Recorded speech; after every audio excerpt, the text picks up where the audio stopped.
আমাদের শক্তি নিয়ে বেশ ভালো একটা ধারণা হয়েছে, যদিও শক্তি জিনিসটাকে আমাদের কাছে যথেষ্ট রহস্যজনক মনে হচ্ছে, তাও স্টিল আমরা মোটামুটি ধরতে পারি শক্তি জিনিসটা কি। ঠিক আছে, এখন আমরা দেখব, আমরা যে বললাম যে শক্তির ধ্বংস নাই, শক্তির সৃষ্টি নাই, শক্তি যে একটা রূপ থেকে আরেকটা রূপে রূপান্তরিত হয়, এটা কেমনে হয়, সেটার প্রমাণ কি, সেই প্রমাণটা আমরা দেখব। এই রিলেটেড ম্যাথমেটিক্যাল ক্যালকুলেশন আছে, এই রিলেটেড সূত্র আছে, আমরা ওইগুলো দেখব। ওকে, তাহলে আসো আমরা শুরু করি।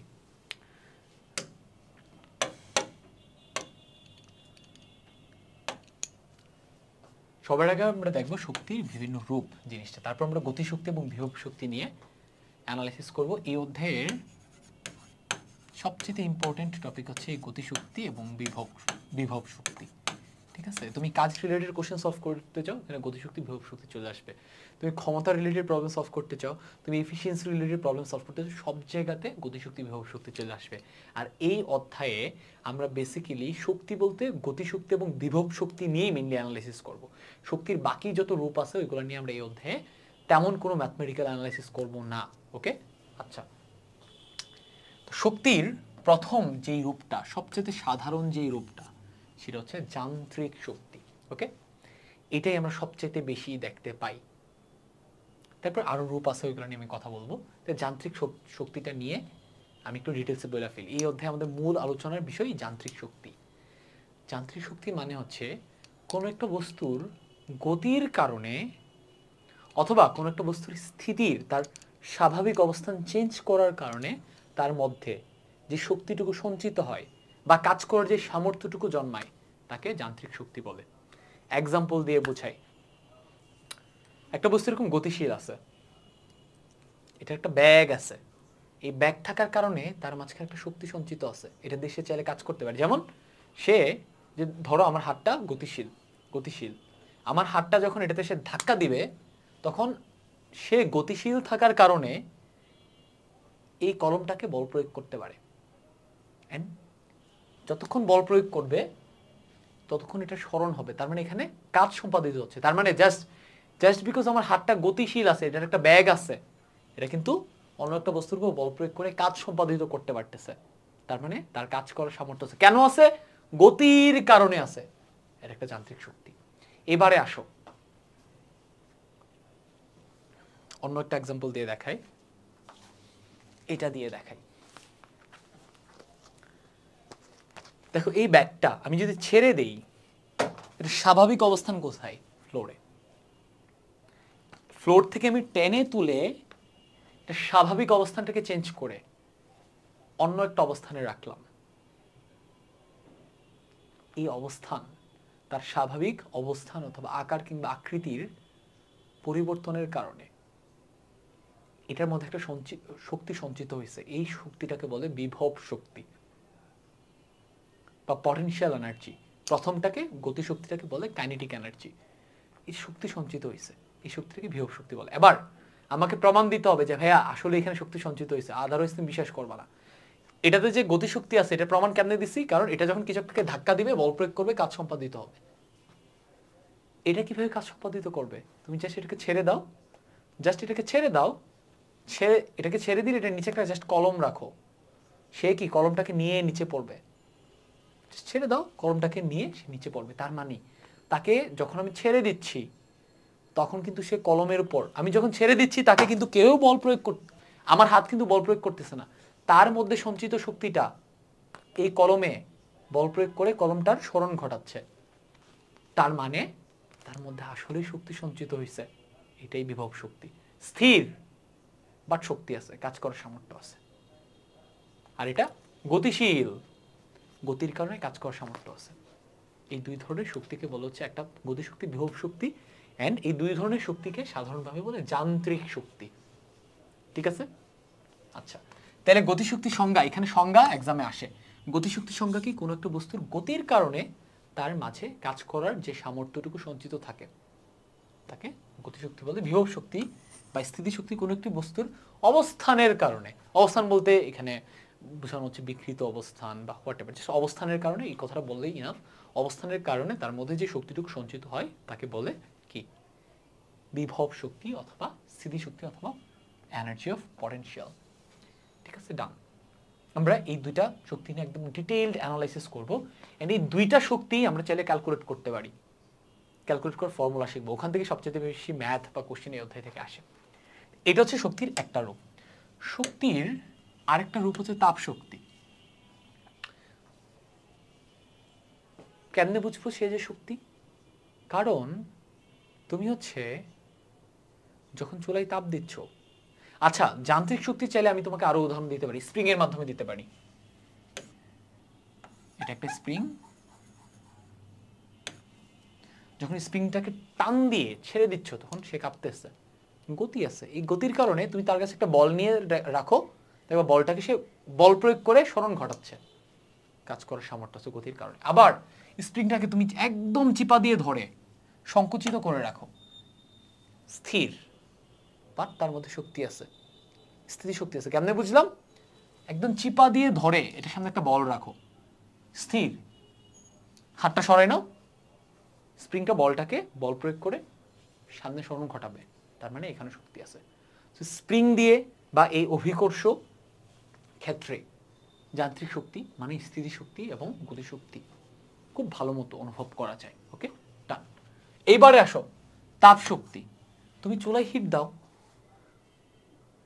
পাতিলের ভিতরে পানি আছে, তুমি দেখো একটা পর্যায়ে গরম হইতে উপরে পাতিলের উপরে একটা ঢাকনা দিয়ে রাখো, কিছুক্ষণ পর দেখবা সেই ঢাকনা কাঁপতেছে বা সেই ঢাকনাটা উল্টায় পড়ে যাচ্ছে। তার মানে কি? এটা থেকে বল প্রয়োগ করছে, সরণ হয়েছে, কে করতেছে? তাপ শক্তি। তার মানে তাপ শক্তির মধ্যে কাজ করার সামর্থ্য আছে, মানে এটা আসলেই শক্তি। ঠিক আছে, এবারে আসো শব্দ শক্তি। স্পিকার দেখছো? স্পিকারের ভেতরে যে পর্দাটা থাকে এটা কাঁপতে থাকে না? কাঁপতে থাকে কিন্তু, তার মানে ওটারও কাজ করার সামর্থ্য আছে। ওকে, আচ্ছা আলোক শক্তি, এটা কিভাবে কাজ করে আমরা এই অধ্যায়ে শক্তির বিভিন্ন রূপকে কাজের পার্সপেক্টিভে দেখব। ওকে, আলোক শক্তি, এই সব ধরনের শক্তি কিভাবে রূপান্তরিত হয়ে কাজে কাজে কনভার্টেড হয় এটা আমরা দেখতে যাচ্ছি আর কি। বা আলো কেন শক্তি, তাপ কেন শক্তি, শব্দ কেন শক্তি, এটা এক্সপ্লেনেশন দিচ্ছি। তাপকে শক্তি হওয়ার জন্য কি করতে হয়? কাজ করতে হয়। আমরা দেখছি, প্রমাণ দেখছি কাজ করতে পারে। শব্দকে শক্তি হওয়ার জন্য কাজ করতে হয়। ওই যে স্পিকারের যে পর্দাটা নড়তে থাকে শব্দের কারণে, ওখানে তুমি একটা নিয়ে বল রাখো, বলটাকে সে তুমি কিছু একটা রাখো, বল প্রয়োগ করবে, স্মরণ হবে। এবার আলু যে শক্তি, এটা কেমনে আমি কাজের মাধ্যমে প্রমাণ করব? আলু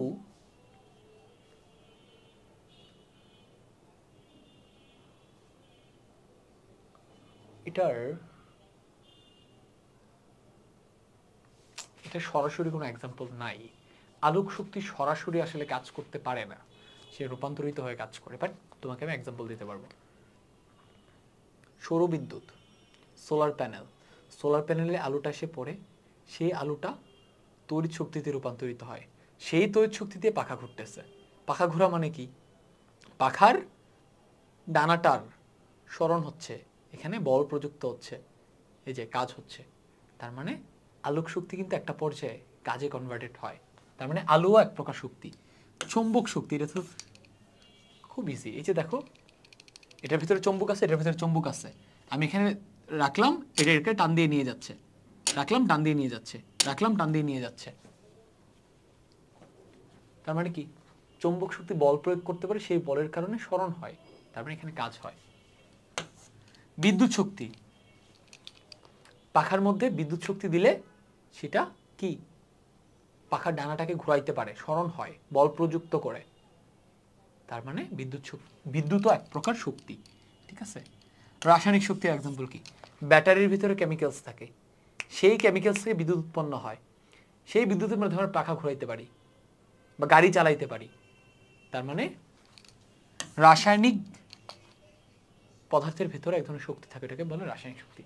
নিউক্লিয় শক্তি, পদার্থের নিউক্লিয়াসের ভেতরে, নিউক্লিয়াসটাকে ভাঙলে ওখান থেকে তাপ শক্তি পাওয়া যায়, সেই তাপ শক্তি দিয়ে কি আবার কাজ সম্পাদন করা যায়, টারবাইন ঘোরানো যায়। তার মানে নিউক্লিয়াসের ভিতরে শক্তি থাকে। আর সৌরশক্তির এক্সাম্পল তো দিলামই। তাপ শক্তি আর সৌরশক্তি অ্যাকচুয়ালি একই জিনিস, বাট যেই তাপটা সূর্য থেকে আসে ওটাকে বলে সৌরশক্তি। ওকে, তাহলে আমরা শক্তির বিভিন্ন রূপ দেখলাম। এবার যদি তোমাদেরকে এক্সাম্পল দিতে বলে শক্তির বিভিন্ন রূপ সম্পর্কে, জাস্ট নামগুলো বলতে পারবা, এর বেশি এখান থেকে কিছু আসে না। আর কিভাবে এই শক্তিগুলা রূপান্তরিত হয় একটা থেকে আরেকটাতে, রূপান্তরিত হয় কিভাবে কাজে পরিণত হয়, এটা আমরা দেখলাম। কেন এই রূপান্তরটা বোঝা জরুরি? কারণ দিন শেষে আমাদের দরকার বিভিন্ন যন্ত্র দিয়ে কাজ করানো, সেই কাজ করার জন্য লাগে শক্তি। সো আমরা শক্তির যত বেশি রূপ সম্পর্কে জানবো এবং এগুলো রূপান্তর সম্পর্কে আমরা যত ভালো জানবো, তত বেশি শক্তিকে আমরা রূপান্তর করে কাজ করাইতে পারবো। যেমন আমরা গাড়ি চালাই, কোন শক্তিকে রূপান্তর করে? রাসায়নিক শক্তি। এটার ভিতরে ফুয়েল থাকে, ফুয়েলের ভিতরে রাসায়নিক শক্তি থাকে, ওটাকে আমরা যান্ত্রিক শক্তিতে রূপান্তর করি। তাই সব ধরনের শক্তিকে আলটিমেটলি আমাদেরকে যান্ত্রিক শক্তিতে নিয়ে আসতে হয় যদি আমরা কাজ করাইতে চাই। দ্যাটস ওয়াই যান্ত্রিক শক্তি এত বেশি ইম্পর্টেন্ট। আমরা এই অধ্যায়ে যান্ত্রিক শক্তি নিয়ে জানবো। ওকে, আমাদের শক্তির বিভিন্ন রূপ নিয়ে জানা শেষ। এবারে আমরা একদম গতিশক্তি নিয়ে ডিটেইলসে জানবো। ঠিক আছে, গতিশক্তির পরিচয় দিছি, আমরা গতিশক্তির কনসেপ্টে যাচ্ছি, সংজ্ঞায় যাচ্ছি। যাওয়ার আগে আমার মনে হয় গতিশক্তির যে জিনিসটা আমাদের বারবার কোশ্চেন সলভিং এ কাজে লাগবে ওইটাকে ক্লিয়ার করে ফেলি। ঠিক আছে? আচ্ছা,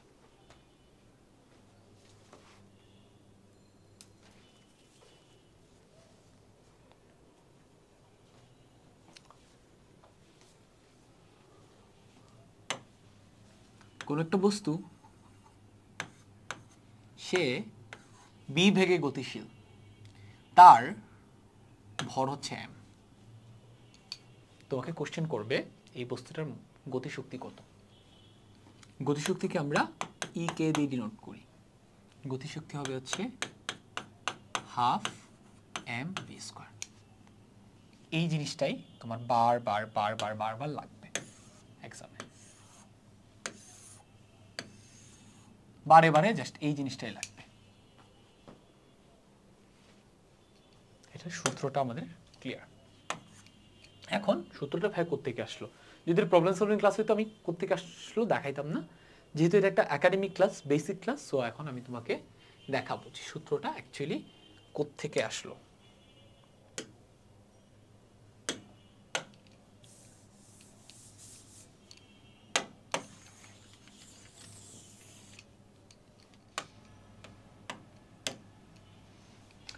ইকে is equal to half M B square, এই সূত্রটা কিভাবে আসলো?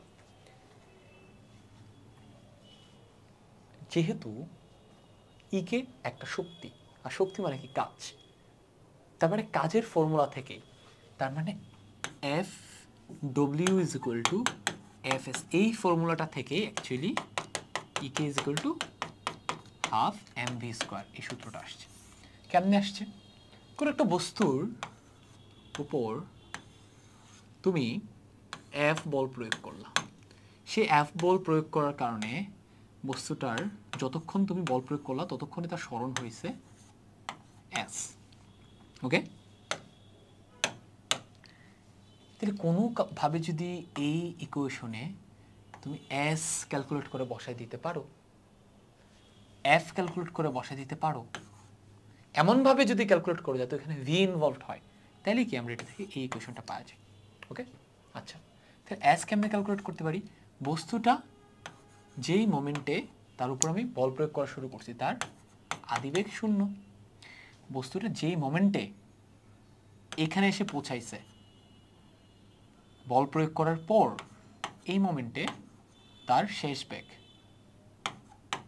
হচ্ছে 0, আর এখান থেকে এখানে যাইতে তার টাইম লাগছে টি সেকেন্ড।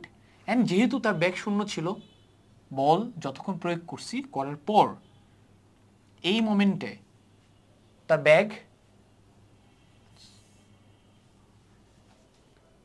ব্যাগের একটা ভ্যালু থাকবে। বল প্রয়োগ করলে কি হয়? কোন একটা বস্তুর ব্যাগ চেঞ্জ হয়। এটা স্থির ছিল, সো এদিকে বল প্রয়োগ করছে, ব্যাগটা বাড়বে। আমি শুরুতে 0 লিখছিলাম, কারেক্ট করে বলতেছি।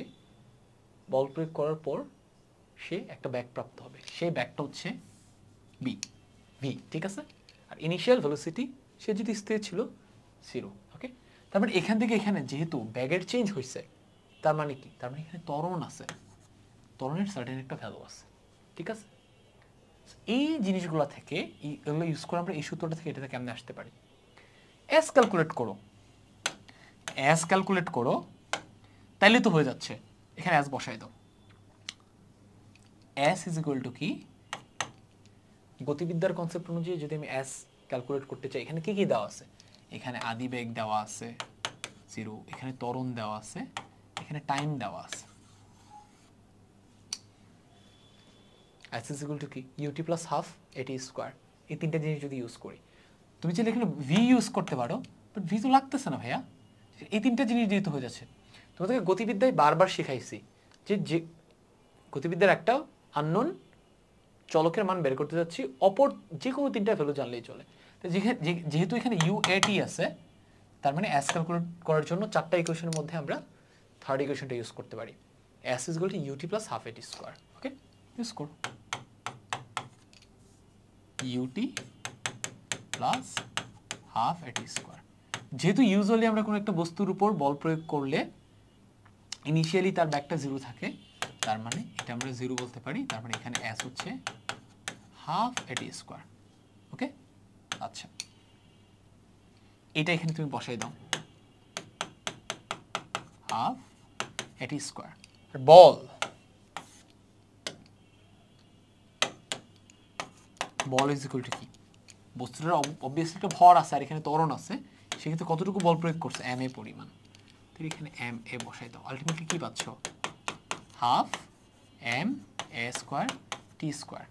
আচ্ছা ভাইয়া, এখান থেকে এখানে সেই যে ব্যাগ প্রাপ্ত হয়েছে ভি, এই ভিটা যেন কত, ভি ক্যালকুলেট করার ফর্মুলা যেন কি, অনেকগুলো ফর্মুলা আছে, কোনটা ইউজ করব ডিপেন্ডস অন এখানে কি ডাটা দেওয়া আছে। দেখো আদিবেগ দেওয়া আছে 0, ত্বরণ দেওয়া আছে, টাইম দেওয়া আছে, তাই না।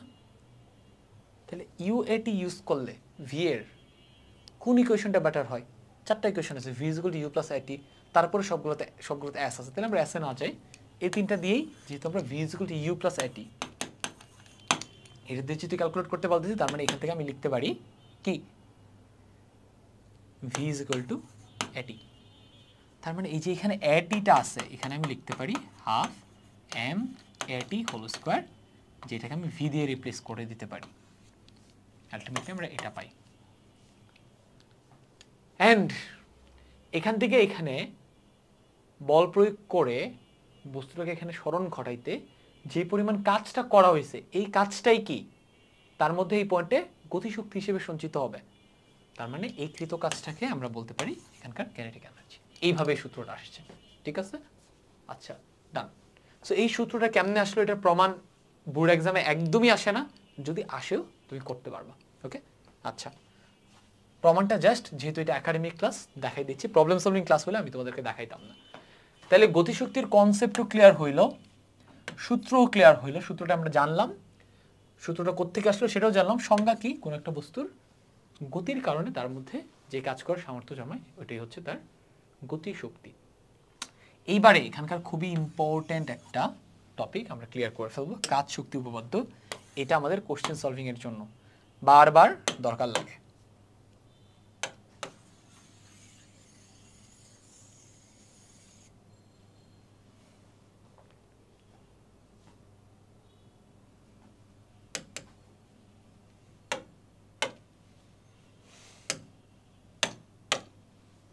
কাজ শক্তি উপপাদ্য আমরা ক্লিয়ার করবো, ওকে।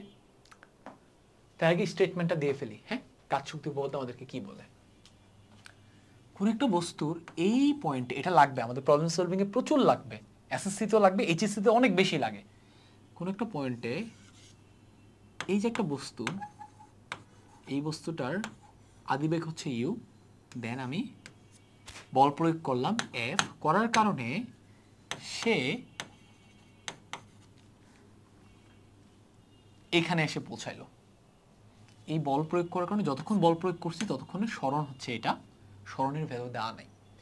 বল কতটুকু প্রয়োগ করছে সেটাও দেওয়া নাই, বাট দেওয়া আছে বল প্রয়োগের শুরুতে আদিবেগ কত, শেষে আদিবেগ কত, এবং বস্তুটার ভর দেওয়া আছে। এখন জানতে চাইলো এখান থেকে এখানে যে বল প্রয়োগ করে তাকে আমি সরাইলাম, কৃতকাজ কতটুকু? বল দেওয়া নাই, সরণ দেওয়া নাই, এগুলো কিচ্ছু দেওয়া নাই, দেওয়া আছে ভর, আদিবেগ, শেষ বেগ। এখানে কৃতকাজ কেমনে ক্যালকুলেট করব? এইটার অ্যান্সারটা আমাদেরকে দেয় কাজ শক্তি উপপাদ্য। কাজ শক্তি উপপাদ্য আমাদেরকে বলে কোন একটা বস্তুর উপর বল প্রয়োগ করার কারণে তার গতিশক্তির যতটুকু চেঞ্জ হয় ততটুকুই কাজ হয়। কারণ গতিশক্তি যতটুকু চেঞ্জ হয়েছে কি ততটুকু শক্তি অ্যাকচুয়ালি তাকে দেওয়া হয়েছে বল প্রয়োগের মাধ্যমে, যতটুকু শক্তি দিছি ততটুকুই তো কাজ হবে। তার মানে এখানে কৃতকাজ W is equal to কি ডেল্টা ইকে, মানে গতিশক্তির পরিবর্তন। ডেল্টা ইকে কি হবে? শেষ গতিশক্তি মাইনাস আদি গতিশক্তি। এটাই হচ্ছে এখানে কৃতকাজ, এটাকে বলা হচ্ছে কাজ শক্তি উপপাদ্য। এটা আমাদের কনসেপ্ট ক্লিয়ার, ওকে? এটা আমাদের লাগবে। তাহলে যদি কোথাও কোনো একটা বস্তুর ইনিশিয়াল ব্যাগ দেওয়া থাকে, তাকে বল প্রয়োগ করার কারণে সার্টেন সময় পর তার ব্যাগ যদি ভি হয়, ইউ থেকে যদি ভি হয়, পুরো সময়টুকুতে যদি বল প্রয়োগ করা হয়, সেক্ষেত্রে ওখানে কৃতকাজ কি হবে? শেষ গতিশক্তি মাইনাস আদি গতিশক্তি, ওকে? না, এটাকে আমরা চাইলে এইভাবে লিখতে পারি, W is equal to half m v square minus U square. ঠিক আছে? আচ্ছা, এখন এটা তো আমাদের ম্যাথ করতে প্রচুর কাজে লাগবে। এটা আসলো কোত্থেকে? এটা আমরা একটু ঝটপট দেখে ফেলি।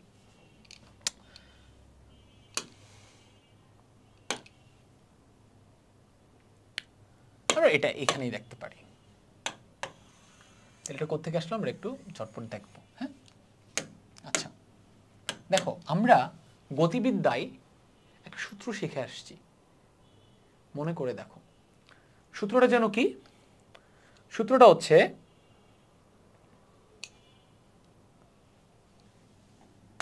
v square is equal to U square plus twice S.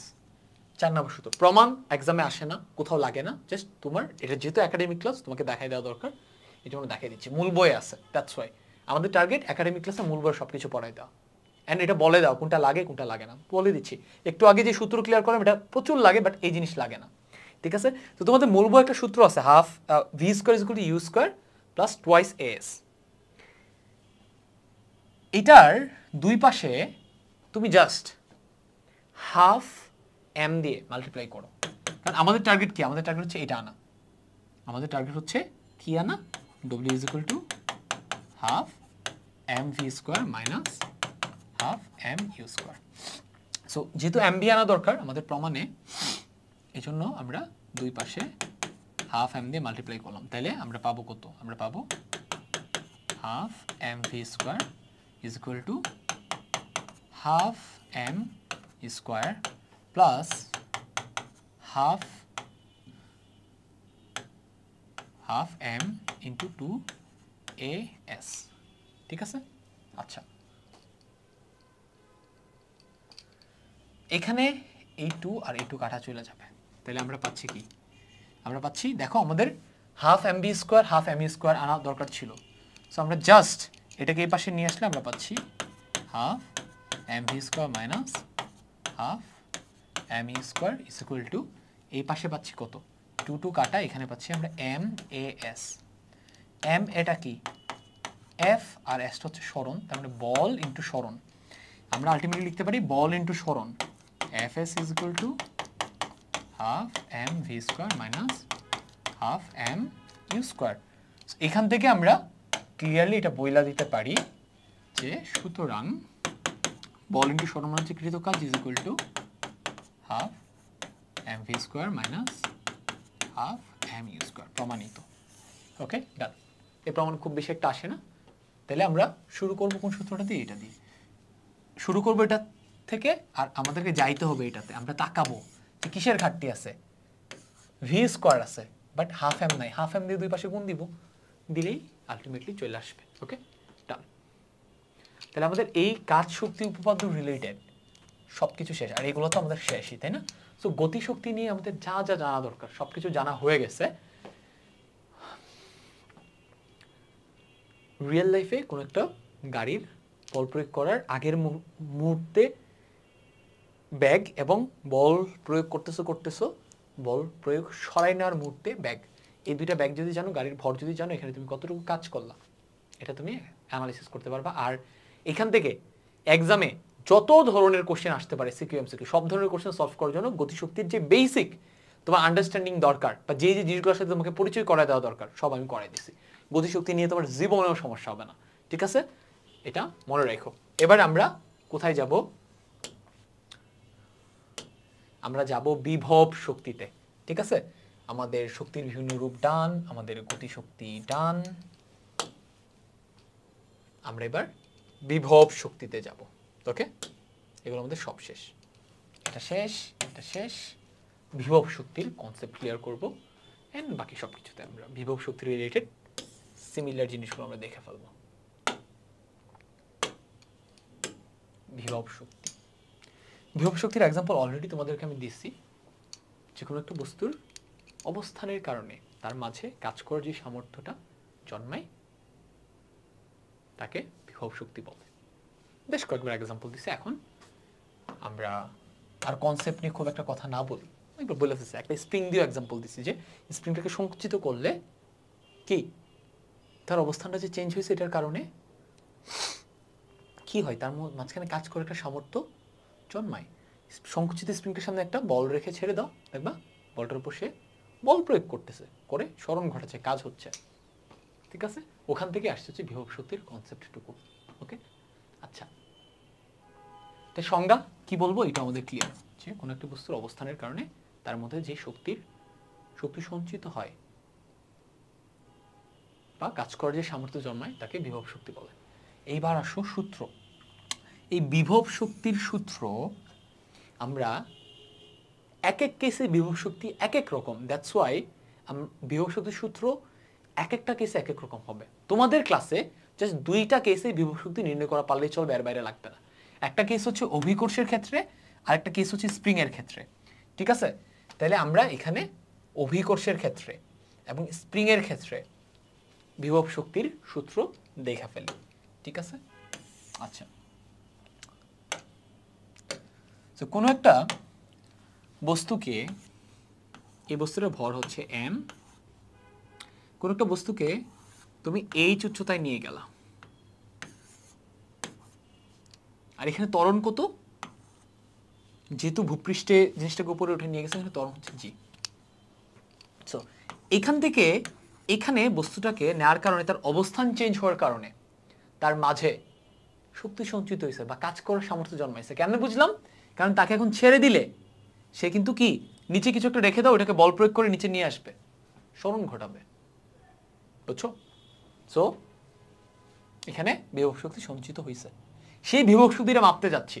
কেমনে মাপবো?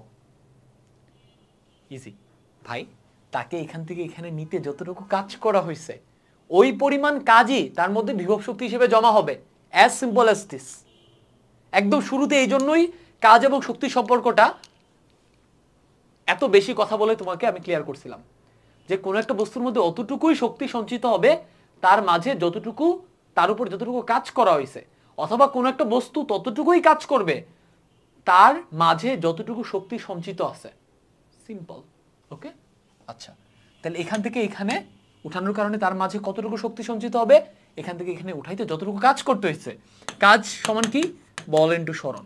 তোমাদেরকে বলছিলাম এখান থেকে এখানে উঠাইতে কতটুকু বল দিতে হবে, mg পরিমাণ, আর এখান থেকে এখানে সরণ কতটুকু, h।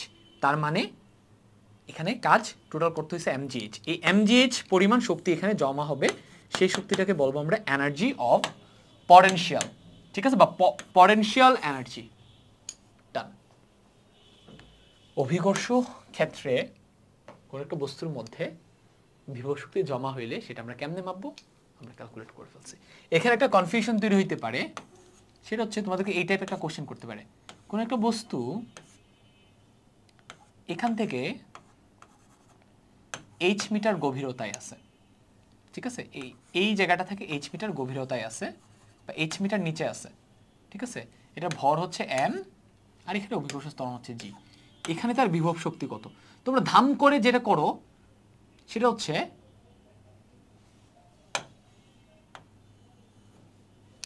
তোমরা ধাম করে যেটা করো, কোশ্চেনটা দেখো কি বলতেছে। এই রিলেটেড এই সূত্র দিয়ে কোশ্চেন সলভ করতে গেলে তোমাদের যে ঝামেলাটা হয়, খেয়াল করো। বলা হয়েছে উপরের কোন একটি স্থান থেকে h মিটার নিচে একটা বস্তু আছে, তার ভর m, এখানে অভিকর্ষ ত্বরণ g, এখানে এই অবস্থানটাতে তার বিভব শক্তি করো। তোমরা ধাম করে বলো যে ভাইয়া এখানে বিভব শক্তি হচ্ছে mgh। এই যে ভাইয়া সূত্র আপনি না বলছেন সূত্র mgh, ভাইয়া m এর ভ্যালু এখানে বসাই দিছি, h এর ভ্যালু মনে করে দেওয়া আছে 10 মিটার, আর যে জায়গা থেকে নিচের উচ্চতাটা মাপা হচ্ছে এই জায়গাটা হচ্ছে ভূমি থেকে মনে করে হচ্ছে 100 মিটার উপরে, ঠিক আছে? সো ভাইয়া এটা কতটুকু নিচে আছে, h মিটার নিচে আছে, h এর ভ্যালু বসাই দিলাম 10, g এর ভ্যালু বসাই দিলাম 9.8, ভাইয়া m এর ভ্যালু বসাই দিলাম, মনে করো m এর ভ্যালু দেওয়া আছে 2 কেজি, ভাইয়া 2 বসাই দিছি, এটাই ভাই অ্যান্সার না? বড় একটা ডিম দিবে, এটা অ্যান্সার না। এখানে h এর পরিচয়টা বুঝো। h এর পরিচয় হচ্ছে একটা বস্তু যে অবস্থানে আছে ওই অবস্থানটা ভূমি থেকে কতটুকু উচ্চতায়, এটা হচ্ছে h এর পরিচয়। সো এটা খুবই ইম্পর্টেন্ট, ভূমি থেকে উচ্চতা। যারা ইংলিশ ভার্সনের আছো তাদের জন্য বলি এটা হচ্ছে গ্রাউন্ড লেভেল থেকে হাইট। সো এখানে এই কোশ্চেনটা যেমন সলভ করতে যখন ভুল, তোমাকে এখানে দেখতে হবে এই অবস্থানে তোমাকে কি বের করতে বলছে, বিভব শক্তি বা স্থিতি শক্তি বের করতে বলছে। তাই এই অবস্থানটা ভূমি থেকে, এটা যদি ভূমি হয়, ভূমি থেকে কতটুকু উচ্চতায় আছে, এই উচ্চতাটুকু ভূমি থেকে কত, টোটালটা যদি 100 হয় আর এই জায়গাটুকু যদি 10 হয়, তাহলে এই জায়গাটুকু কত, টোটাল থেকে 10 বাদ দাও 90, তাহলে এখানে h বসাইতে হবে 90, ভূমি থেকে সে 90 মিটার উচ্চতায় আছে।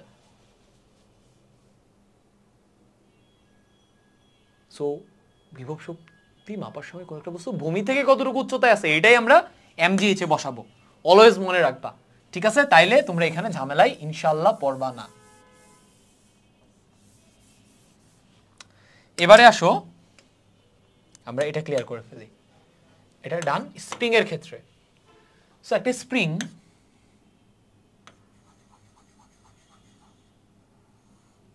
একটা স্প্রিং, এটাকে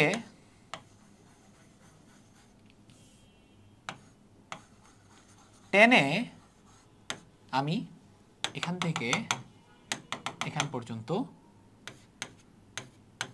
x মিটার প্রসারিত করতে পারি, অথবা এটাকে চেপে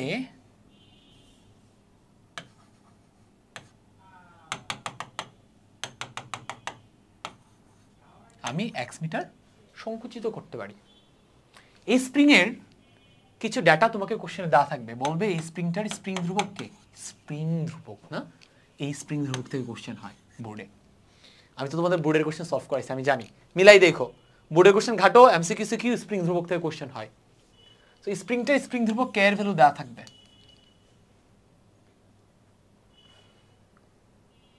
এবং স্প্রিং এ এখানে যে ভরটুকু,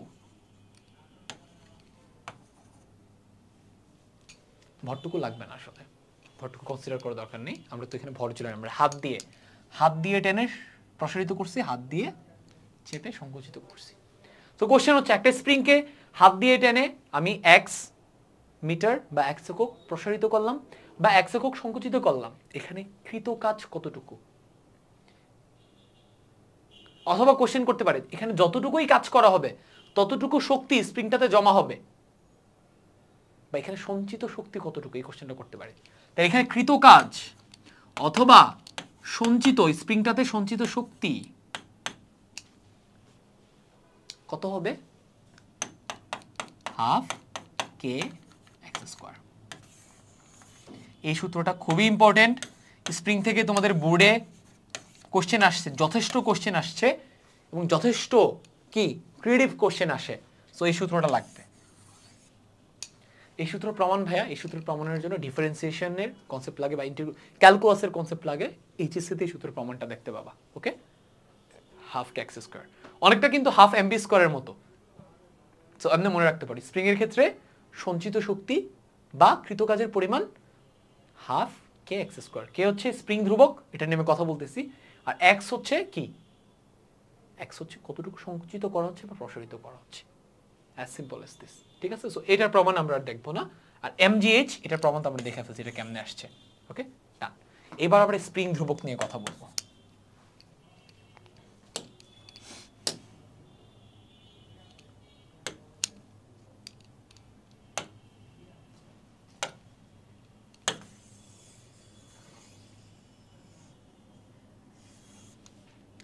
স্প্রিং ধ্রুবক নিয়ে কথা বলি। স্প্রিং ধ্রুবক হচ্ছে কোন একটা স্প্রিংকে তুমি চাইলে সংকুচিত করতে পারো, প্রসারিত করতে পারো। সেটা করার জন্য কি লাগে? বল লাগে, বল। কোন একটা স্প্রিংকে সংকুচিত বা প্রসারিত করার ক্ষেত্রে প্রতি একক বা প্রতি 1 মিটার, প্রতি একক দৈর্ঘ্য কিংবা প্রতি 1 মিটার দৈর্ঘ্য সংকুচন কিংবা প্রসারণের জন্য যতটুকু বল প্রয়োগ করতে হয় তাকে ওই স্প্রিং ধ্রুবক বলে। তাহলে যদি তুমি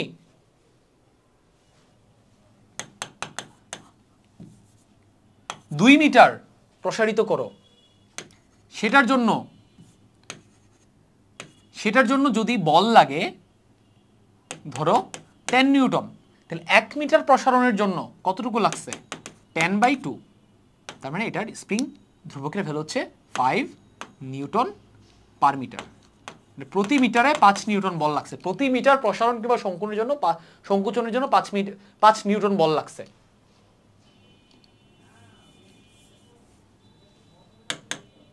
এখান থেকে কিন্তু আমরা ফর্মুলাটা পাওয়া যাচ্ছি। তাইলে স্প্রিং ধ্রুবক কেমনে বের করি? প্রযুক্ত বল এবং সেই বলের কারণে কতটুকু প্রসারিত বা সংকুচিত হয়, বা কতটুকু সংকুচিত প্রসারিত হয়েছে নিচে এটা, আর উপরে হচ্ছে সেটা সংকুচন বা প্রসারণের জন্য কতটুকু বল লাগতেছে। তাহলে স্প্রিং ধ্রুবক কে ইজ ইকুয়াল টু কি? F/x। এটার একক কি? এটার এককটা নিয়ে ঝামেলা করে না, বাট জানা রাখা বেটার, কারণ এক্সামে লাগে। এক্সামে এটার একক এক এক সময় এক একটা দেয়। Newton meter, newton per meter. এটা একক নিউটন, এটার মিটার, তার মানে নিউটন পার মিটার। সামটাইমস এই স্প্রিং ধ্রুবকের ভ্যালুটা নিয়ে আমাদের সাথে একটু ঝামেলা করে। সেই কনফিউশনটুকু আমি তোমাদেরকে ক্লিয়ার করে দেই।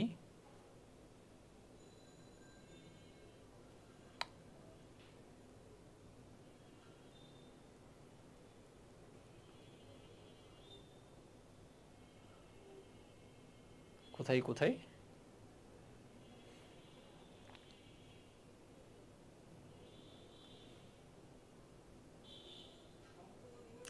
Joule metre.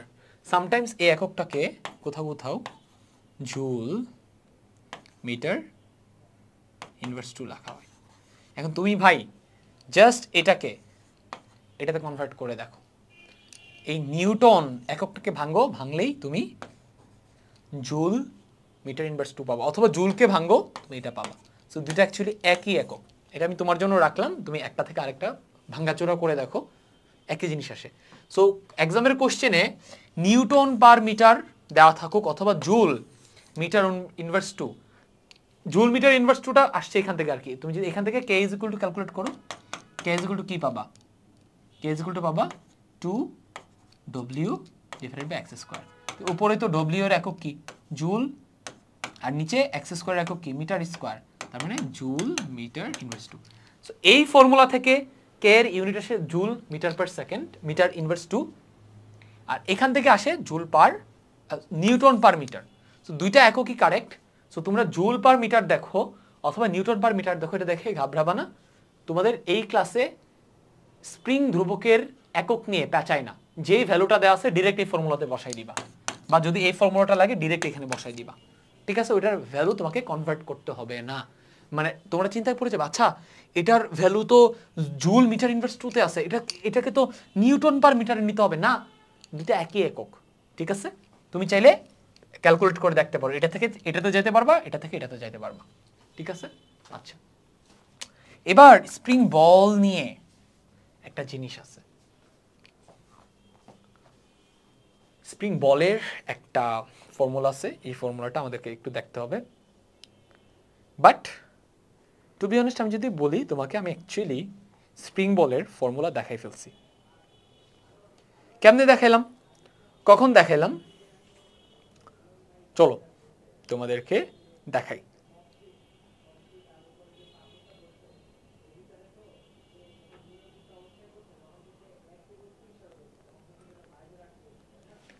স্প্রিং বল অলওয়েজ সরণের বিপরীত দিকে কাজ করে। আবার বলি, স্প্রিং বল অলওয়েজ সরণের বিপরীত দিকে কাজ করে। তুমি স্প্রিংটাকে নিচের দিকে টান দাও, সরণ কোন দিকে? এই দিকে। স্প্রিং বল কাজ করে এটা উল্টা দিকে। তুমি যখন স্প্রিংটাকে নিচের দিকে টানতেছো, স্প্রিংটা তোমার হাতটাকে টানতেছে না একটা বলে, স্প্রিংটা সরণের বিপরীত দিকে যেই বলে টানে, ওইটা হচ্ছে স্প্রিং বল। আবার স্প্রিংটাকে তুমি সংকুচিত করলা, সরণ কোন দিকে? ভিতরের দিকে। স্প্রিংটা তোমার হাতটাকে বাইরের দিকে একটা বল দিবে, এই যে বলটা দিচ্ছে এটা হচ্ছে স্প্রিং বল। ওকে, সো স্প্রিং তার সরণের, তাকে সংকুচন কিংবা প্রসারণের সময় সরণের বিপরীত দিকে যে বলটা দেয় এটা হচ্ছে স্প্রিং বল। এখান থেকে কোশ্চেন হয়, সেই স্প্রিং বলের ইকুয়েশন কি আমরা জানি? অবভিয়াসলি জানি। তাহলে দেখো, স্প্রিং বল যেই দিকে, সরণ তার উল্টা দিকে। ওই যে বল এবং সরণ উল্টা ডিরেকশন হইতে পারে, এটার অ্যানাদার এক্সাম্পল এটা। সেই ক্ষেত্রে স্প্রিং বল ক্যালকুলেট করতে দিতে পারে, সেই ক্ষেত্রে spring ball is equal two, লিখো এটা kx। তাহলে কোনো একটা স্প্রিংকে আমি x পরিমাণ সংকুচিত করলাম, x একক পরিমাণ, অথবা x একক পরিমাণ সম্প্রসারিত করলাম, ওখানে কতটুকু বল স্প্রিংটা বিপরীত দিকে, সরণের বিপরীত দিকে দিবে? kx পরিমাণ। এই ফর্মুলাটা, এই যে বলছি না, এই ফর্মুলা আমরা অলরেডি দেখা যাচ্ছে এটা, বাট এখানে অবভিয়াসলি সেই এটা ডিরেকশনটা যদি বুঝাইতে চাও, এখানে একটা মাইনাস দেওয়া উচিত, যে এক্স এর ডিরেকশন যেদিকে, এফ এর ডিরেকশন উল্টা দিকে। যখন টান দিচ্ছি সরণের ডিরেকশন এইদিকে, বাট স্প্রিংটা টানবে এইদিকে, স্প্রিং বলের দিকে দিকে। এখানে কেন মাইনাস দিলাম না? এখানে আমরা অ্যাকচুয়ালি স্প্রিং ধ্রুবকের মানটা নিয়ে চিন্তা করতেছি, এখানে অ্যাকচুয়ালি ডিরেকশনের ব্যাপার সেপার নেই। বাট যখন আমি স্প্রিং বল মাপতেছি, তখন কিন্তু সরণের সাথে বলের একটা দিকের ব্যাপার আছে, সরণ যেদিকে বল উল্টা দিকে, এই জন্য মাইনাসটা ইউজ করছি। স্প্রিং বলের কনসেপ্ট এবং ইকুয়েশন আমাদের ক্লিয়ার। ডান। স্প্রিং থেকে প্রচুর কোশ্চেন হয়, আমাদের স্প্রিং থেকে এখন আর ইনশাল্লাহ কোনো ধরনের কোনো ঝামেলা হবে না। এই অধ্যায়ের টেস্ট পেপার সলভিং ক্লাসে স্প্রিং বল রিলেটেড কোশ্চেনগুলো সবার আগেই সলভ করে দেওয়া হয়েছে, ইনশাল্লাহ ওখানে তোমাদের কোনোই সমস্যা হবে না। আমাদের বিভব শক্তি নিয়েও যা যা জানা দরকার ছিল সব কিছু ক্লিয়ার। এবার আমরা এই যে আমাদের টপিক ছিল শক্তির বিভিন্ন রূপ, গতিশক্তি, বিভব শক্তি, প্রত্যেকটা ডিটেলস তুমি এখন মূল বই থেকে রিডিং পড়বা। কোথায়? এখনই পড়বা। তোমাকে তো চিনি, তুমি তো ফাঁকিবাজ, তুমি তো পড়বা না। তুমি এখনই, আমি তোমাকে সব দেখাই দিচ্ছি, তুমি এখান থেকে সবকিছু পড়ে নিবা। আমরা ওইখানে যাচ্ছি, যাওয়ার আগে আমাদের আর ছোট্ট একটা টপিক বাকি আছে, খুবই ইম্পর্টেন্ট টপিক। এগুলো আমাদের সব শেষ, সব আমাদের শেষ। আমাদের ছোট্ট একটা টপিক বাকি আছে, ছোট্ট বাট খুবই ইম্পর্টেন্ট। এই টপিক আমরা পড়ে ফেলছি, জাস্ট এটাকে আমরা একটা নতুন রূপে দেখবো। সেটা হচ্ছে গতিশক্তি এবং বিভব শক্তির একে অপরের মাঝে পরিবর্তন। এবং এখানে নিত্যতার একটা ব্যাপার আছে, এখানে প্রচুর পরিমাণে কোশ্চেন আসে। এই অধ্যায়ে সবচেয়ে ক্রিটিক্যাল কোশ্চেনটা এই পয়েন্টটা থেকে করা হয়, সিকিউ কোশ্চেন। দেখাই,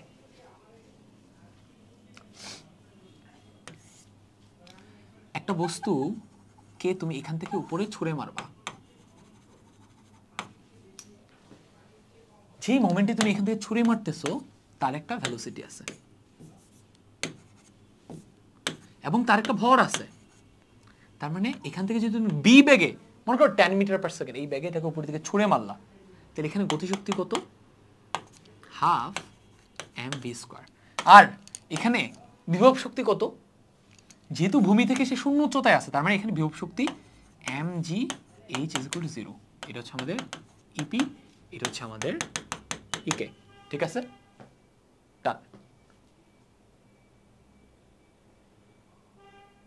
তুমি যখন বস্তুটাকে এইখানে দেখবা, যখন বস্তুটা উঠতে উঠতে একদম সর্বোচ্চ উচ্চতায় উঠে গেছে, আর উঠতে পারতেছে না, ব্যাগটা এখানে 10 মিটার পার সেকেন্ড ছিল, নিচের দিকে যেহেতু অভিকর্ষ ত্বরণ তাকে টানতেছে, বা নিচের দিকে যেহেতু তাকে অভিকর্ষ বল টানতেছে, তার মানে কি ওই বলের কারণে তার বলটার দিক যেহেতু নিচের দিকে, তার মানে এটার ব্যাগটা 10 মিটার থেকে আস্তে আস্তে কমতে থাকবে, প্রতি সেকেন্ডে 9.8 মিটার করে কমতে থাকবে, মিটার পার সেকেন্ড করে কমতে থাকবে। একটা পর্যায়ে গিয়ে তার ব্যাগটা 0 হয়ে যাবে। এই পয়েন্টে এসে তার শেষ বেগ হয়ে যাবে 0 মিটার পার সেকেন্ড। এখন কিন্তু সে এইচ উচ্চতায় উঠে গেছে, তার ভর তো আমি জানি। এই পয়েন্টে দেখো তো তার গতিশক্তি কত, half mv square is equal two 0। কেন v0? কারণ এখানে এসে সে প্রায় থেমে গেছে, তারপর আবার নিচে নামা শুরু করবে 0 মিটার পার সেকেন্ড। এই পয়েন্টে তার পটেনশিয়াল এনার্জি কত দেখো তো, mgh। এখন কিন্তু ধরো এই উচ্চতাটা হচ্ছে 10 মিটার। এখন দেখো এখানে আমরা পাচ্ছি, ধরো তার ভর হচ্ছে মনে করো 2 কেজি, তো এখানে কত পাচ্ছি, আর জি হচ্ছে 9.8। জি কে 10 চিন্তা করো আমাদের হিসাবে সুবিধার্থে, জি যদি 10 হয়, জি আমি 10 মিটার সেকেন্ড ইনভার্স 2 ধরতেছি, তাহলে এখানে পাচ্ছি 2 × 10 20 প্লাস 10 200 জুল। আর এখানে আমরা ভি এর ভ্যালু ধরতেছিলাম 10 মিটার পার সেকেন্ড। ঠিক আছে,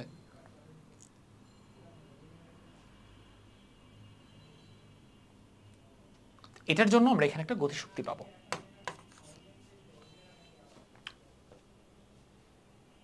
এখানে একটা জিনিস খেয়াল করো,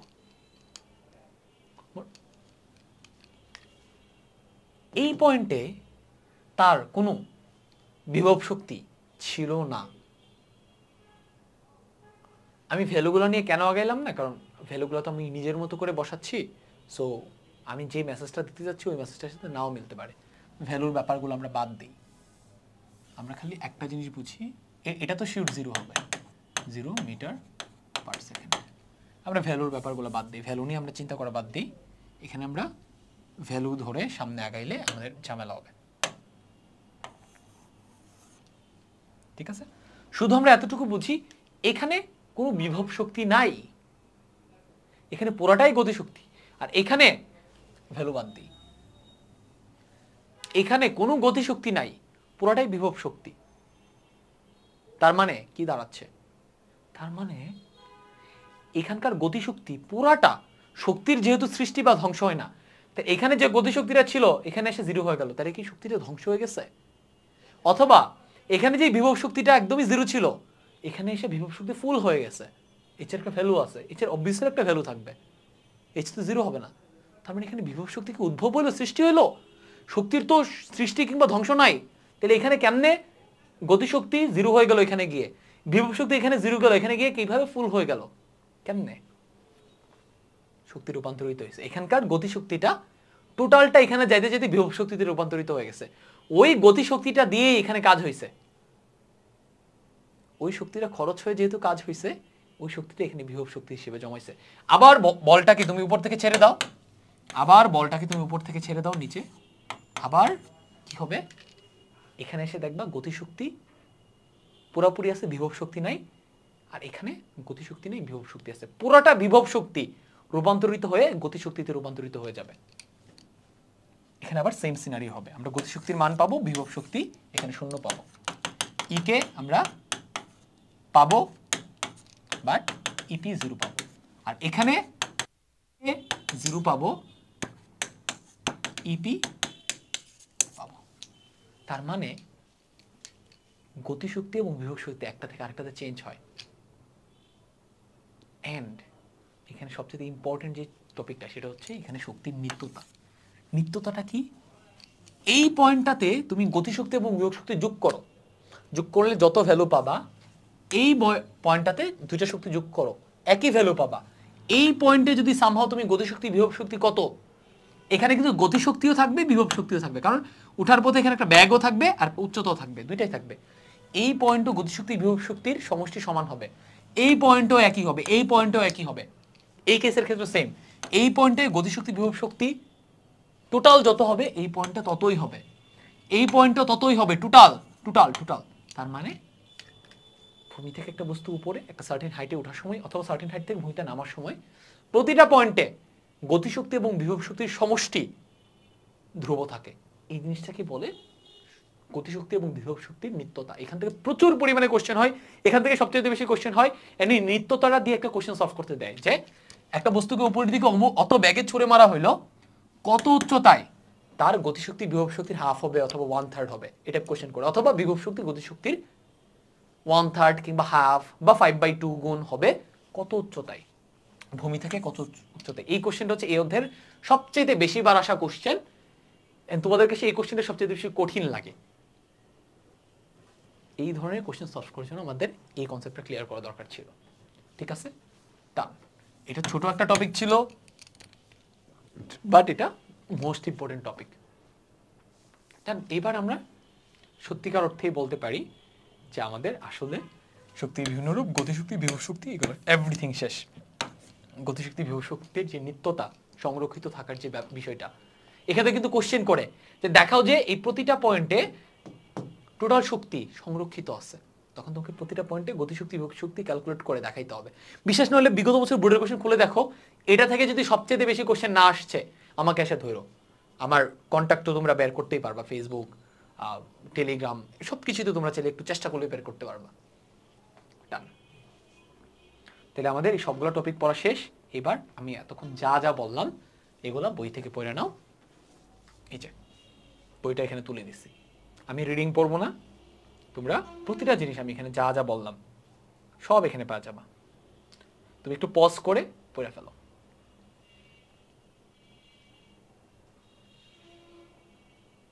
এই প্রমাণও কিন্তু আমি তোমাদেরকে দেখাইছি, সব দেখাইছি, এভরিথিং দেখাইছি। এবার আমরা এক্সাম্পল সলভ করব। ওকে, সো তুমি বইটা খুলে বসো, বসে যে যে পয়েন্টগুলো বলছি এগুলো মার্ক করে নাও। আমরা এক্সাম্পল সলভ করি।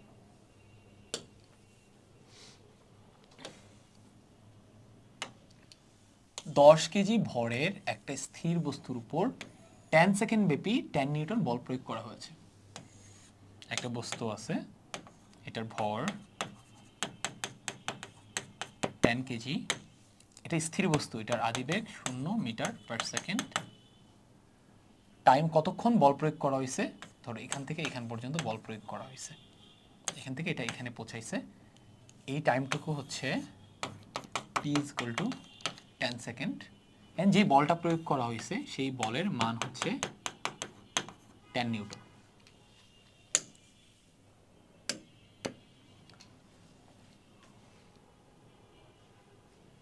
এ বস্তুটির গতিশক্তি কত? ইনিশিয়ালি তো তার ব্যাগ 0, তার মানে এখানে গতিশক্তি 0। তার মানে বল যে 10 সেকেন্ড প্রয়োগ করা হয়েছে, 10 সেকেন্ড পর তার একটা ব্যাগ পাওয়া যাবে, এখানে একটা ভেলোসিটি পাওয়া যাবে। এই ভেলোসিটির জন্য তার গতিশক্তি কত এটা ক্যালকুলেট করতে বলতেছে। তাহলে আমরা এখানে এ ক্যালকুলেট করে ফেলি। তাহলে গতিশক্তি যদি ক্যালকুলেট করতে চাই, E = ½ mv²। m এর ভ্যালু কত আমি জানি, m এর ভ্যালু কত দেওয়া আছে 10 কেজি। জাস্ট এই পয়েন্টে v কত হবে আমি জানি না, এই ভিটা আমাকে ক্যালকুলেট করতে হবে। ঠিক আছে, ভিটা ক্যালকুলেট কেমনে করব? ভিটা আমরা ক্যালকুলেট করব, ভি যেহেতু একটা গতিবিদ্যার জিনিস, সো গতিবিদ্যার পার্সপেক্টিভ থেকে আমরা ভি কে ক্যালকুলেট করতে পারি, বা গতিবিদ্যার অ্যাপ্রোচ দিয়ে আমরা ভি ক্যালকুলেট করতে পারি। গতিবিদ্যায় কেমনে ভি ক্যালকুলেট করতে সবকিছু শিখাইছি, এন্ড এই ক্লাসের শুরুতে বলছি গতিবিদ্যা ক্লিয়ার করে না আসলে এখানে ধরা খাবা, গতিবিদ্যা ছাড়া এই অধ্যায় পারবা না। ঠিক আছে, সো ভি ক্যালকুলেট করব। তাহলে ভি হচ্ছে একটা গতিবিদ্যার ভেরিয়েবল, ভি ক্যালকুলেট করব। ভি ক্যালকুলেট করার জন্য আমার গতিবিদ্যার 3টা ভেরিয়েবলের মান জানতে হবে। দেখি কোশ্চেনে দেওয়া আছে কিনা। দেখো, আদিবেগের ভ্যালু দেওয়া আছে 0, টাইম দেওয়া আছে কত, টাইম দেওয়া আছে এখান থেকে এখানে 10 সেকেন্ড, 10 সেকেন্ড দেওয়া আছে। আর কি দেওয়া আছে ভাইয়া? ভাইয়া আমি কিন্তু এখানে ত্বরণ কিন্তু জানি। গতিবিদ্যার ভেরিয়েবল কোনগুলো? এস ইউ ভি এ টি। আমরা বের করব ভি, আমি টি জানি, আমি ইউ জানি। এখানে কোথাও এস দেওয়া নাই, এখানে এখানে সরণ কতটুকু বের করা অনেক টাফ হবে, বাট এ কিন্তু বের করা পসিবল। কেন? কারণ A F is equal to কি এম এ, তাই না? এফ এর ভ্যালু দেওয়া আছে, এম এর ভ্যালু দেওয়া আছে, তার মানে কি এ আমি জানি, তাই না? সুতরাং A is equal to F by M. F এর ভ্যালু কত? এফ এর ভ্যালু এখানে কত? 10 নিউটন, তাই না? 10 নিউটন। এম এর ভ্যালু কত? ভর কত? 10 কেজি।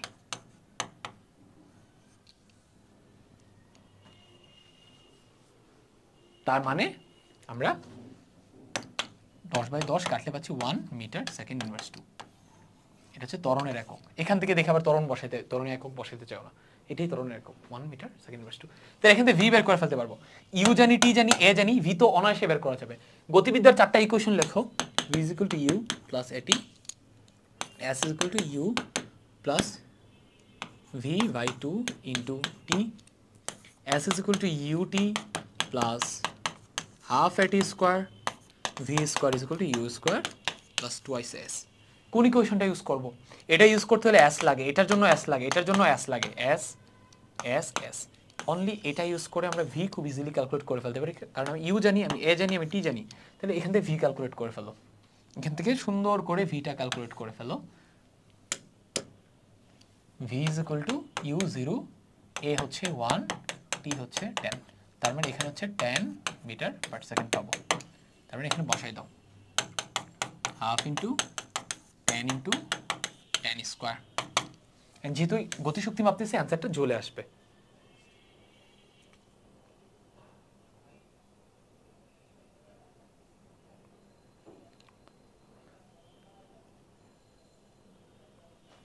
তো কত হবে এটা? এটা হবে, ক্যালকুলেট করো, 500 জুল হবে। এটা হচ্ছে আমাদের এ এর অ্যান্সার। এবারে আমরা দিতে যাবো, এটা কি হইল, আমরা এটাকে আবার ডুপ্লিকেট করি। আচ্ছা, এখান থেকে আমরা এর দূর দরকার নেই, আমরা মুছে দিই।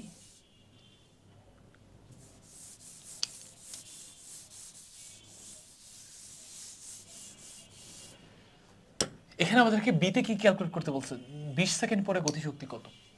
আচ্ছা, ওই যে কোশ্চেনের একদম শুরুতে মনে আছে বারবার একটা জিনিস ক্লিয়ার করতেছিলাম, যতক্ষণ বল প্রয়োগ করছে অতক্ষণে সরণ ক্যালকুলেট করতে হবে, তারপরটা ক্যালকুলেট করা যাবে না। 20 সেকেন্ড পরে গতিশক্তি কত? ভাইয়া বল প্রয়োগ করা হয়েছে কতক্ষণ? 10 সেকেন্ড, তাই না? রাস্তায় কোনো ঘর্ষণ আছে কিনা কিছু বলে নাই, তার মানে আমরা ধরে নিচ্ছি ঘর্ষণ নাই। তা 10 সেকেন্ড যদি বল প্রয়োগ করা হয়, 10 সেকেন্ড পর যে ব্যাগ হবে, 10 সেকেন্ড পর যদি বলটা উইথড্র করা হয়, তারপর 20 সেকেন্ড পর বা 50 সেকেন্ড পর বা 60 সেকেন্ড পর যখনই আমি বস্তুটার ব্যাগ মাপবো, যে প্রতিটা পয়েন্টে আমি যদি ব্যাগ মাপি, ব্যাগের ভ্যালু এখানে কত পাইছি, 10 মিটার পার সেকেন্ড পাইছি না? এটাই পাবো, এখানেও 10 মিটার পার সেকেন্ডই পাবো, এখানেও 10 মিটার পার সেকেন্ডই পাবো, এখানেও আমি 10 মিটার পার সেকেন্ডই পাবো। কেন? কারণ এখানে আমি বল প্রয়োগ করা বন্ধ করে দিছি, বল আর বাড়বে না। আর এখানে রাস্তায় ঘর্ষণ আছে কিনা কোথাও মেনশন করা হয় নাই।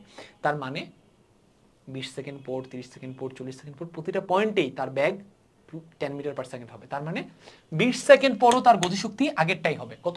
500 জুল। ব্যাগ তো চেঞ্জ হচ্ছে না, 20 সেকেন্ড পরেও ব্যাগ 10 মিটার পার সেকেন্ডই। ডান। এবারে আমরা সিতে যাই।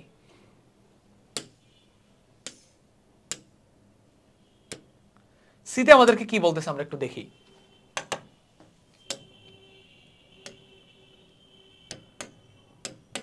সিতে বলতেছে যদি পুরো 20 সেকেন্ড বল প্রয়োগ করা হয় তাহলে গতিশক্তি কত হবে।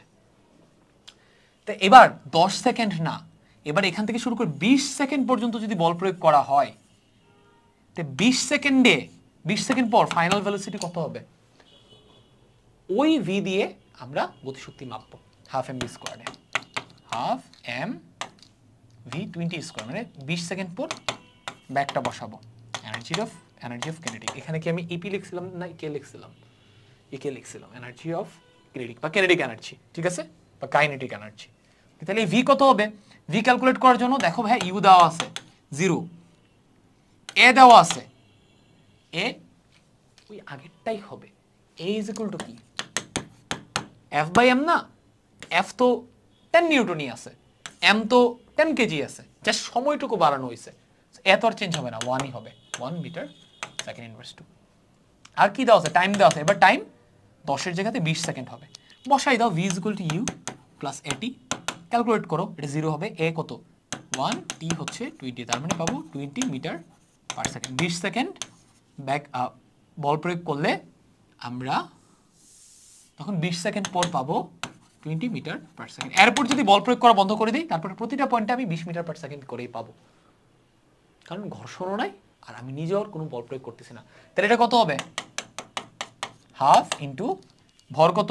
ভর হচ্ছে 10 আর 20 সেকেন্ড পর ব্যাক হবে 20 মিটার পার সেকেন্ড, এত জুল হবে গতিশক্তি। এটা হিসাব করো, হিসাব করলে এটা ভ্যালু পাবা হচ্ছে 2000। এটা হচ্ছে আমাদের সি এর অ্যান্সার। ওকে,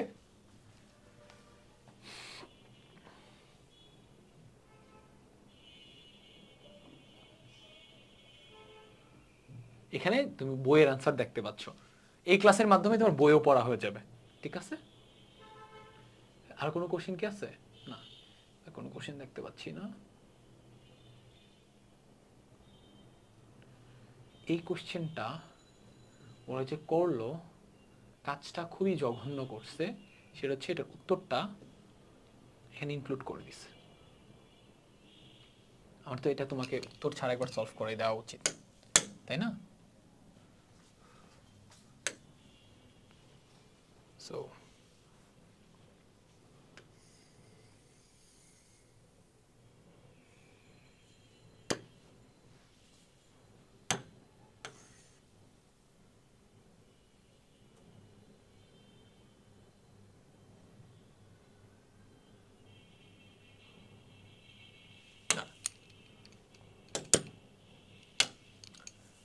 দশ কেজি ভরের একটি বস্তুকে বল প্রয়োগ করে গতিশীল করায় তার গতিশক্তি হয়েছে 80 জুল।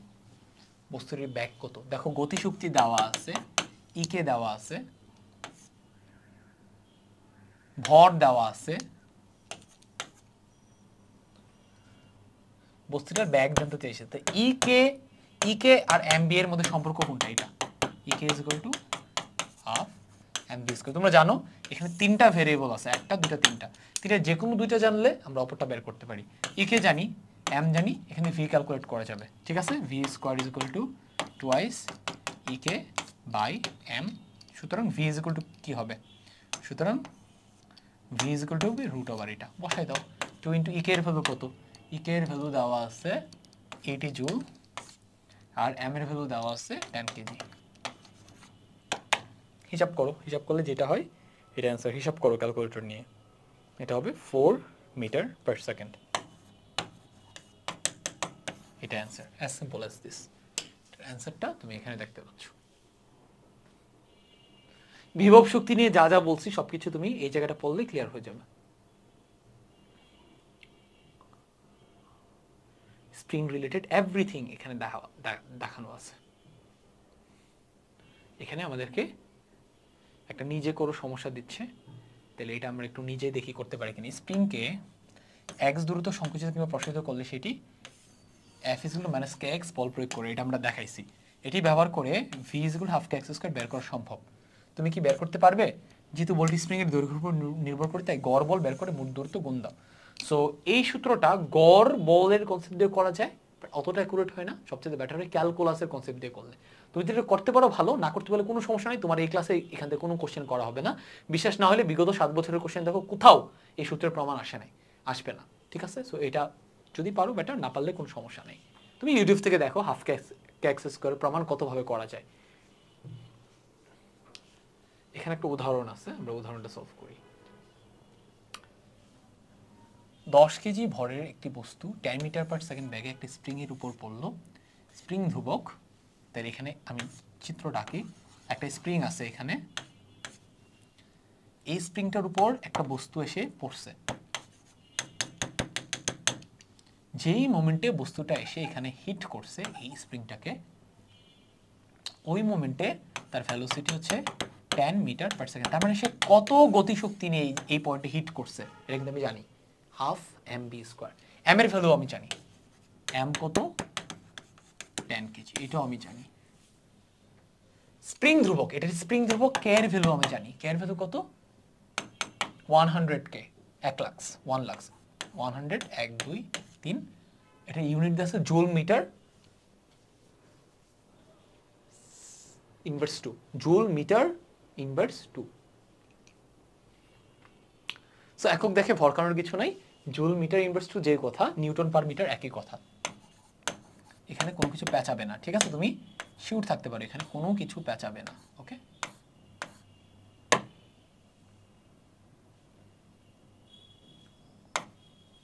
আরে ধ্যাত তেরি।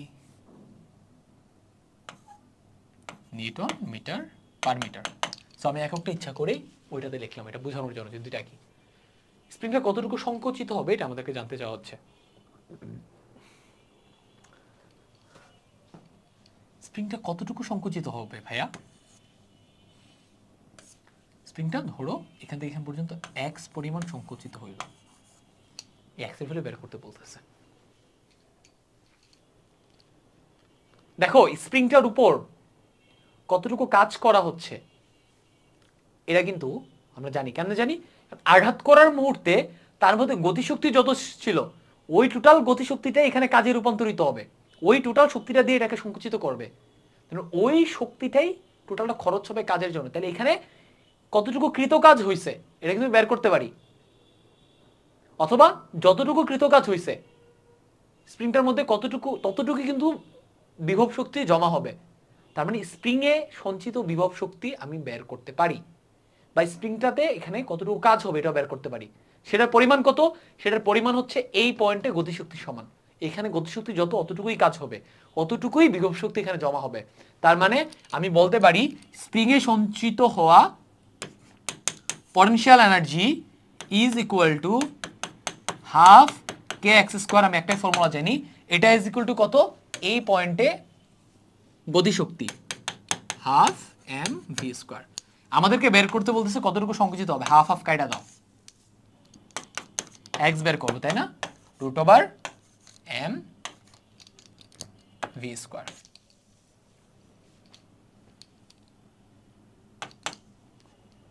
এম এর ভ্যালু কত? 10 কেজি। ভি এর ভ্যালু কত? 10 স্কোয়ার। হিসাব করো, হিসাব করলে যেটা আসবে ওইটাই অ্যান্সার। ঠিক আছে?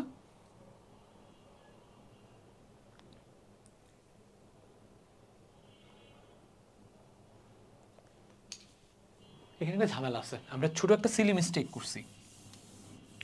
সেটা হচ্ছে হাফ হাফ কাটা, কেটা কিন্তু এই পাশে যাবে, আছে এম ভি স্কোয়ার, কেটাকে এই পাশে পাঠাইলে এটা নিচে চলে যাবে। এবার বর্গমূল করতে হবে। এম এর ভ্যালু কত? এম এর ভ্যালু হচ্ছে 10 কেজি ইন্টু ভি এর ভ্যালু 10 স্কোয়ার ডিভাইডেড বাই কে এর ভ্যালু কত? 100 কে। 100 1 2 3 1 লাখ। এবার হিসাব করো, হিসাব করলে অ্যান্সার পাওয়া যাবে। আমার হাতের কাছে কোনো ক্যালকুলেটর নাই, থাকলে আমি করে দিতাম। এর অ্যান্সার পাবো হচ্ছে 0.1 মিটার, এটা অ্যান্সার। ঠিক আছে, পারফেক্ট। অথবা তোমরা চাইলে আলাদা করে half M B square calculate করে নিতে পারো। দেন ওই হাফ এম বি স্কোয়ারকে কে দিয়ে ডিভাইড করতে হবে, বা তোমার যেমন ইচ্ছা করো। হ্যাঁ, এটার অ্যানাদার টাইপ অফ সলিউশন বইয়ের মধ্যে দেওয়া আছে, তুমি চাইলে ওইটাও দেখতে পারো। বাট আচ্ছা, আমি একটা ক্যালকুলেটর দিয়ে ভেরিফাই করে দিই অ্যান্সার এটাই আসলে আসে কিনা, আদারওয়াইজ তোমরা বিশ্বাস করবে না। আমার হাতের কাছে একটা ক্যালকুলেটর আছে,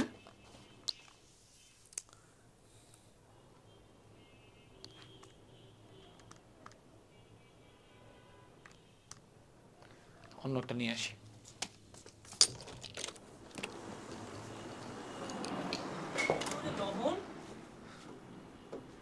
ক্যালকুলেটর কোথায় অভি?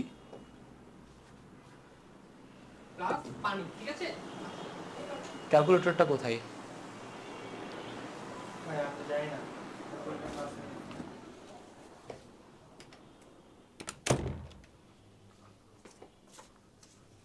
ক্যালকুলেটর পাওয়া যাচ্ছে না, আমরা মুখে মুখে ক্যালকুলেট করতে পারি। এখানে 10 স্কোয়ার মানে কত হবে? 100 হবে। তার মানে এটা আমরা কাটা দিই, এটা এটা এটা এটা কাটা, এটা এটা কাটা। তার মানে আমরা পাচ্ছি 1/100, 1 divided by 100, 0.01, root over 0.01. Here's what I found. Square root of 0.01. The answer is 0.1. এটাই ঠিক আছে, ভেরিফাইড। বইয়ে কেমনে করছে? বই এমনে করছে, আগে হাফ এম বি স্কোয়ার বের করে নিছে, দেন এটা ইজ ইকুয়াল টু এটা বসাইছে, দেন এখান থেকে x ক্যালকুলেট করছে, ঠিক আছে? আচ্ছা, এবার এই ডিটেলস তুমি পড়ে ফেলো, ওকে? এই সব আমি দেখাইছি তোমাদেরকে, এভরিথিং দেখাইছি, এগুলো দেখাইছি। এবার আমরা আরো একটা এক্সাম্পল সলভ করব। 10 কেজি ভরের একটা বস্তুকে 100 মিটার পার সেকেন্ড ব্যাগে উপরের দিকে ছুড়ে দিলে এটা কত উপরে উঠবে? এটা দুই ভাবে সলভ করা যায়। একটা হচ্ছে গতিবিদ্যার কনসেপ্ট দিয়ে, কারণ আমাদেরকে কত উপরে উঠবে এইচ ক্যালকুলেট করতে বলতেছে, মানে এস ক্যালকুলেট করতে বলতেছে আর কি, অতিক্রান্ত দূরত্ব ক্যালকুলেট করতে বলতেছে। অতিক্রান্ত দূরত্ব যেহেতু একটা গতিবিদ্যার কনসেপ্ট, আমরা এটা গতিবিদ্যা দিয়ে অ্যানালাইসিস করে ক্যালকুলেট করতে পারি, অথবা আমরা চাইলে এটাকে শক্তি দিয়েও ক্যালকুলেট করতে পারি, শক্তির কনসেপ্ট দিয়ে ক্যালকুলেট করতে পারি। এটাতে বেশি ইজিয়ার হবে, এটাতে টাফ হবে। আসো আমরা আগে এটা দিয়ে ক্যালকুলেট করে ফেলি। ইনিশিয়াল ভেলোসিটি কত? 100 মিটার পার সেকেন্ড ব্যাগে একটা বস্তুকে উপরের দিকে ছুড়ে দেওয়া হলো। যখন সে তার সর্বোচ্চ উচ্চতায় উঠবে তখন তার শেষ বেগ হয়ে যাবে 0, ওখানে গিয়ে থেমে যাবে, উঠতে গিয়ে থেমে যাবে। এখানে ত্বরণ হচ্ছে, দেখো বস্তুটা যাচ্ছে উপরের দিকে আর ত্বরণটা কাজ করবে নিচের দিকে, তার মানে ত্বরণ হচ্ছে -9.8 মিটার সেকেন্ড ইনভার্স টু, অথবা a = -g, ওকে? সো আমি যদি h বের করতে চাই, মানে s যদি বের করতে চাই, আমার u এর ভ্যালু দেওয়া আছে, আমার a এর ভ্যালু দেওয়া আছে, আমার v এর ভ্যালু দেওয়া আছে, গতিবিদ্যার কনসেপ্ট দিয়ে খুব ইজিলি এটা সলভ করে ফেলা যায়। কেমনে? s বের করতে যাচ্ছি u a v দিয়ে, ওকে? তাহলে v = u প্লাস এটি, এখানে s নাই, বাদ s = u plus v by 2 into t, এখানে কোথাও t দেওয়া নাই, এটা বাদ, s = ut plus half a t square, এখানে t দরকার, এটাও বাদ। আমাদের ফাইনাল ফর্মুলা হচ্ছে v² = u² plus twice s। এখান থেকে যদি আমি s কিংবা h যদি বের করতে চাই, আমার শেষ বেগ লাগে, আমার আদি বেগ লাগে, আমার ত্বরণ লাগে, সবই আছে, তাহলে এই ফর্মুলাটা ইউজ করো, v² = u² plus twice as। v এর ভ্যালু 0,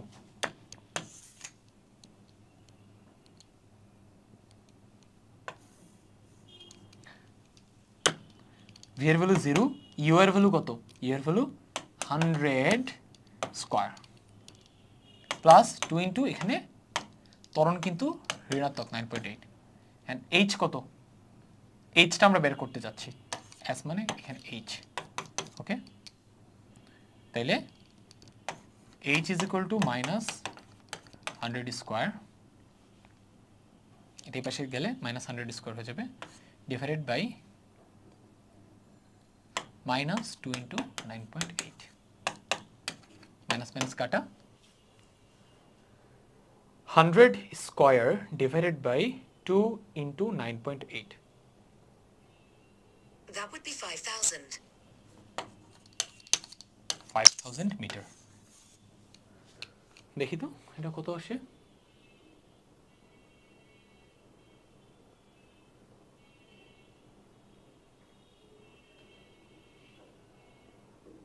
তোমার ক্যালকুলেশনে ভুল হয়েছে কোথাও না কোথাও।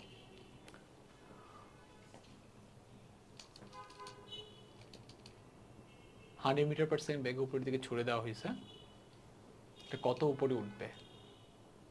v² = u² 9.8 মাইনাস 100 স্কয়ার, এর ভ্যালু 9.8, h ক্যালকুলেট করব।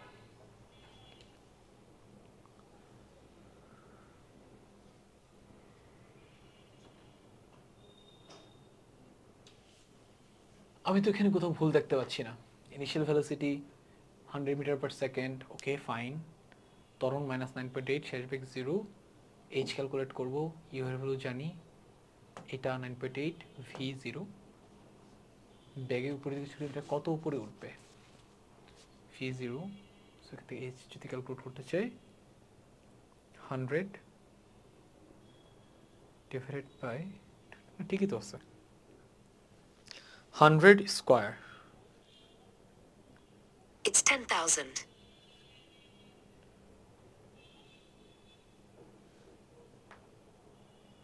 divided by 2 into 9.8. 10,000 divided by 2 into 9.8. I found this on the web. 2 multiplied by 9.8. It's 19.6. 10,000 divided by 19.6. That would be approximately 510.204. বলছে না এখানে ক্যালকুলেশন ভুল হয়েছে আমাদের 510.204 510.204 মিটার। আর হাতে ক্যালকুলেটর নাই থাকলে বেটার হইতো, তাহলে ওই ঝামেলাটা হতো না। তার মানে আমরা এভরিথিং অ্যাকুরেটলি করছি, আমাদের অ্যান্সার আসবে এটা। ঠিক আছে, আবার আমি জিজ্ঞেস করি 100 square divided by 19.6। The answer is approximately 510.204. শুনছো 510.204। ওকে, শুরুতে সে অ্যান্সার ভুল বলছে, ওটা বললে আই গেস এখনো অ্যান্সার ভুল বলবে। 100 square divided by 2 into 9.8। The answer is 5,000. ভুল অ্যান্সার বলতেছে। অ্যাকচুয়ালি 100 স্কয়ারকে 2 ইন্টু 9.8 দিয়ে ভাগ দিলে এটা আসে। আমি যখন এটা বলতেছি সে অ্যাকচুয়ালি পুরো কথাটা নিচ্ছে না। 100 square divided by 2 into 9.8। It's approximately 100 square divided by 2 into 9.8। It's 5,000. সে অ্যাকচুয়ালি 100 স্কয়ারকে 2 দিয়ে ভাগ করতেছে, সে কিন্তু পুরো কথাটা নিচ্ছে না আর কি। আমাকে ব্রেকডাউন করে, যখন আমি ব্রেকডাউন করে বলে দিচ্ছি তখন অ্যাকচুয়ালি সে নিচ্ছে আর কি। ওকে, আচ্ছা এবার আমরা এটাকে শক্তির কনসেপ্ট দিয়ে সলভ করব। আসলে শক্তির কনসেপ্ট দিয়ে সলভ করি।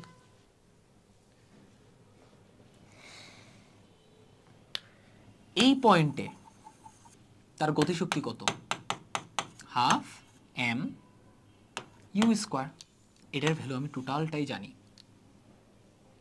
সে যখন সর্বোচ্চ উচ্চতায় উঠবে তখন এই টোটাল শক্তিটা কিসে পরিণত হয়ে যাবে? বিভব শক্তিতে রূপান্তরিত হয়ে যাবে। তার মানে সর্বোচ্চ উচ্চতায় বিভব শক্তি ইজ ইকুয়াল টু সর্বনিম্ন উচ্চতার গতিশক্তি। এই জন্য কিন্তু শক্তির রূপান্তরটা তোমাদেরকে ওখানে ভালো করে শিখাইছিলাম। এই অনুযায়ী আমরা এম এম কাটাতে আমরা এইচ বের করব। এইচ ইজ ইকুয়াল টু কি? V square by two S G.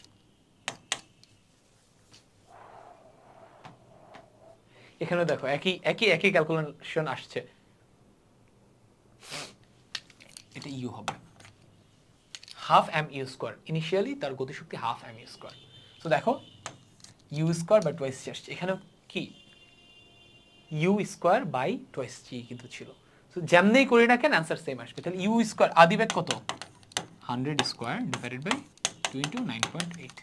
Calculate করলে একই ভ্যালু আসবে 510.204 মিটার। এটা জাস্ট গতি শক্তির ফরম্যাট দিয়ে করছি, জাস্ট দুইটা লাইনে ধামধাম সলভ হয়ে যাচ্ছে। দেখো একই ক্যালকুলেশন আসছে। H is equal to U square by two S G, H is equal to U square by two S G. So আমরা ওই এখানে যে অ্যান্সার মিলতেছিল না, এটা অ্যাকচুয়ালি আমরা প্রসেসে কোথাও ভুল করছি, এই জন্য না আমাদের ফোন আমাদেরকে ভুল অ্যান্সার দিচ্ছিল। ঠিক আছে, সো ওটা অ্যাকচুয়ালি এরকম হয়। ঠিক আছে, সো এটা নিয়ে ঘাবড়ানো যাবে না। আমরা নেক্সটে যাই। এখানে একটা ক্যালকুলেশন দেখানো আছে, তুমি এখান থেকে বুঝানো। এখানে সেকেন্ড ক্যালকুলেশনটা দেখানো আছে। এখানে এটা রিলেটেড অনেক ইনসাইটস দেওয়া আছে, সো তুমি এগুলো পড়ে নিলে বুঝতে পারবা। এইটা এই অধ্যায়ের সবচেয়ে ইম্পর্টেন্ট কোশ্চেন, সবচেয়ে ইম্পর্টেন্ট কোশ্চেন। আসলে এটা সলভ করি। এটা বোর্ডে সর্বাধিক বার আসছে।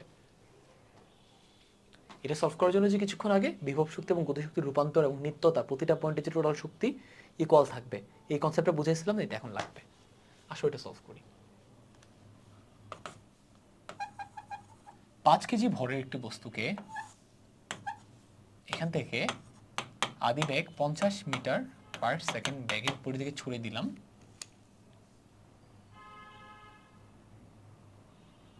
কোন উচ্চতায়? তো এখান থেকে সার্টেন একটা হাইটে গিয়ে দেখা যাবে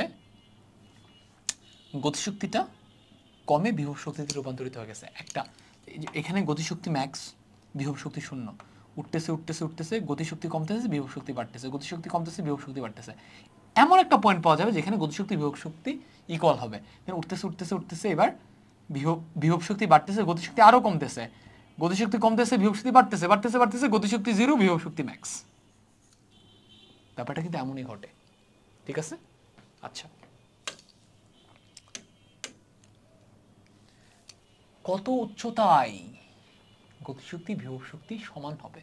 তাহলে আমাদেরকে জানতে চাচ্ছে ভূমি থেকে কত উচ্চতা এক্স এর ভ্যালু কত হইলে, বা ভূমি থেকে এই যে পয়েন্টটা এটা কত উচ্চতায় এই পয়েন্টে বিভব শক্তি ইকুয়াল টু গতিশক্তি হবে।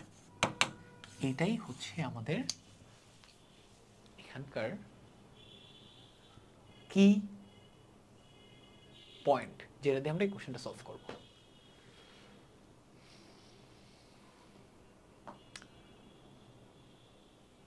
আচ্ছা ভাইয়া, এই পয়েন্টে কি আমি গতিশক্তি জানি না? অবভিয়াসলি জানি। এই পয়েন্টে energy of kinetic is equal to half M U square, এটা ভ্যালু আমি জানি। ওকে, হাফ ইন্টু এম এর ভ্যালু কত 5, ইউ কত 50 স্কোয়ার, এত জুল। ক্যালকুলেট করো, ক্যালকুলেট করলে কত পাবা?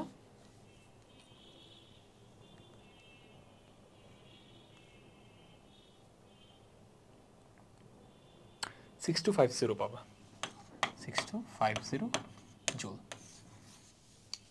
আচ্ছা ভাইয়া, তোমাদেরকে বলছিলাম না এই পয়েন্টে টোটাল শক্তি কত? ই টোটাল, এটা মনে করো এ পয়েন্ট, এটা মনে করো বি পয়েন্ট। এ পয়েন্টের টোটাল শক্তি হচ্ছে এ পয়েন্টের পটেনশিয়াল এনার্জি প্লাস এ পয়েন্টের কিনেটিক এনার্জি। এ পয়েন্টের পটেনশিয়াল এনার্জি 0, এ পয়েন্টে কেন হাইট 0, এ পয়েন্টে কিনেটিক এনার্জি কত? 6250 জুল। এইবারে আসো আমরা একটু এখানে চাই বি পয়েন্টে টোটাল এনার্জি কত? বি পয়েন্টে টোটাল এনার্জি হচ্ছে বি পয়েন্টের পটেনশিয়াল এনার্জি প্লাস বি পয়েন্টের কিনেটিক এনার্জি। এখন তোমরা তো জানো যে প্রতিটা পয়েন্টে টোটাল এনার্জি ইকুয়াল, তারপরে বি পয়েন্টে টোটাল এনার্জি যা হবে এ পয়েন্টে টোটাল এনার্জি একই হবে। প্রতিটা পয়েন্টে শক্তি সংরক্ষিত থাকে। তুমি যদি রিডিং পড়ে থাকো এন্ড আমার কথাগুলো শুনে থাকো, তাহলে এটা তোমার ব্রেনে কানেক্ট করতে পারার কথা। ওকে, তার মানে এখানে আমি লিখতে পারি এটা ইজ ইকুয়াল টু কত? 6250 ইজ ইকুয়াল টু এই পয়েন্টে বিভব শক্তি কত?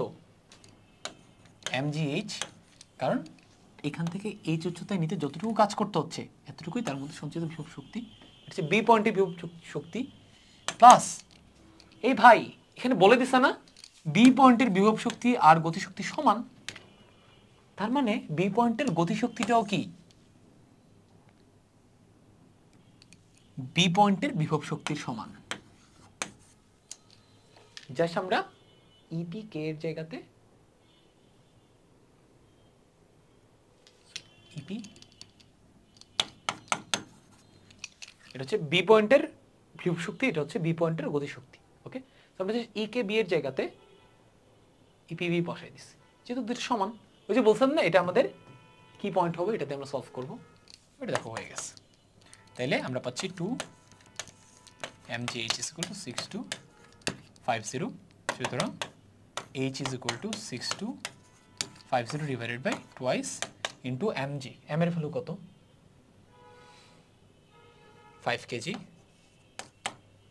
g এর ভ্যালু কত? 9.8। হিসাব করো, হিসাব করলে এটা ভ্যালু পাবা। কত পাবা বলে দিচ্ছি, 63.78 মিটার।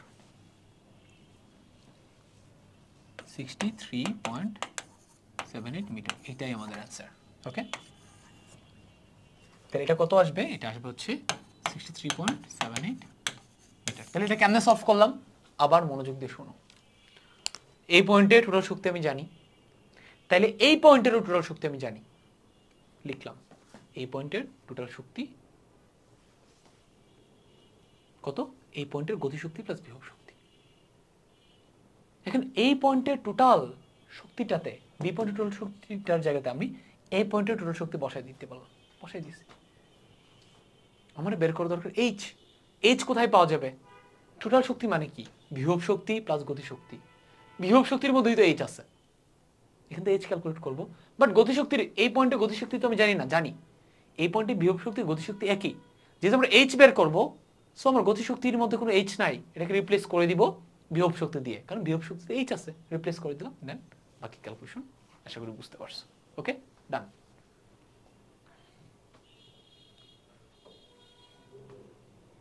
এগুলা তুমি পজ করে করে দেখে ফেলো, ঠিক আছে? আচ্ছা, তো এতক্ষণ আমরা শক্তি নিয়ে অ্যানালাইসিস করলাম। আমি তোমাদেরকে বলছিলাম যে শক্তি নিয়ে অ্যানালাইসিস করতে গেলে অ্যাকচুয়ালি কাজের সব কনসেপ্টই ক্লিয়ার হয়ে যায়। শক্তি নিয়ে কাজ করলে অ্যাকচুয়ালি কাজ নিয়ে কাজ করতে হয়। সো আমাদের শক্তির মোটামুটি সব কিছুই শেষ, এক্সামে আসার মতো সব কিছুই দেখা শেষ। এবার এই যে শক্তি নিয়ে এত কথাবার্তা বললাম, শক্তি আসলে আসে কোত্থেকে, আমরা শক্তি কোত্থেকে পাই, সোর্সগুলো কি, সোর্সগুলো নিয়ে আমরা একটু থিওরিটিক্যাল আলোচনা করবো, যেখান থেকে এমসিকিউ কোশ্চেন আসে। সিকিউতে খুবই অল্প কোশ্চেন আসে, খুবই অল্প, ঠিক আছে? সো এটা নিয়ে আলোচনা করার পর আমরা আমাদের মেইন টপিক পড়ে ক্ষমতা এবং ইফিসিয়েন্সি, আরও দুটা মেইন টপিক, ওখানে চলে যাব।